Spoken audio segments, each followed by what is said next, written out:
Welcome back to my mini blog. আমার মেয়ের শরীরটা খুব একটা ভালো নেই কিছুদিন ধরে। ওর হ্যান্ড ফুট মাউথ হয়েছে, যে কারণে ও পরীক্ষাটা দিতে পারলো না। অনেকক্ষণ ধরে দাঁড়িয়ে থাকতে থাকতে লাস্টে একটা ভ্যান পেয়েছি, ওটা নিয়েই চলে আসলাম ডাক্তারের কাছে। আমি এখন ডাক্তারের চেম্বারে ঢুকে যাচ্ছি। মেয়ের বয়স যখন 4 দিন, তখন থেকে আমি ওনাকে দেখাচ্ছি।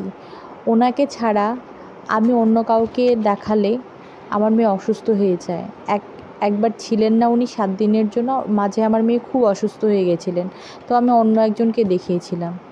দেখানোর পর আমার মেয়ের শরীর আরও খারাপ হয়ে গেছিলো। যেই আমি ওনার কাছে নিয়ে গেলাম, আমার মেয়ে সঙ্গে সঙ্গে সুস্থ হয়ে গেল।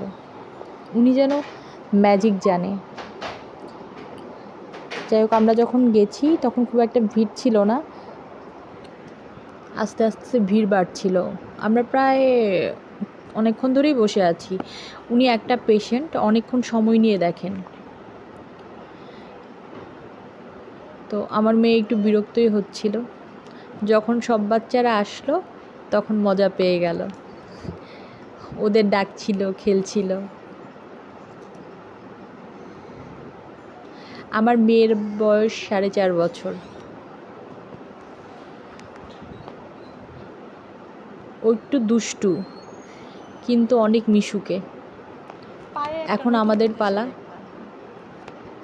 ডাক্তার দেখিয়ে নিলাম, তারপর স্কুলে যাওয়ার জন্য মেডিকেলের দরকার ছিল, তাই মেডিকেল করিয়ে নিলাম। কবে থেকে স্কুলে যেতে পারবে, স্কুলেটা জমা দিলে ওনারা দেখে তারপর স্কুলে অ্যালাউ করবেন।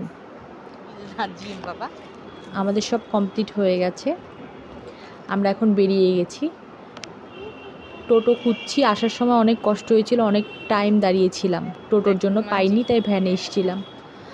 এখন যেতে যেতেই পেয়ে গেছিলাম টোটো, তাই চলে আসলাম। আপনাদের যদি আমার ভিডিওগুলো ভালো লেগে থাকে, প্লিজ লাইক, কমেন্ট আর সাবস্ক্রাইব করে দেবেন।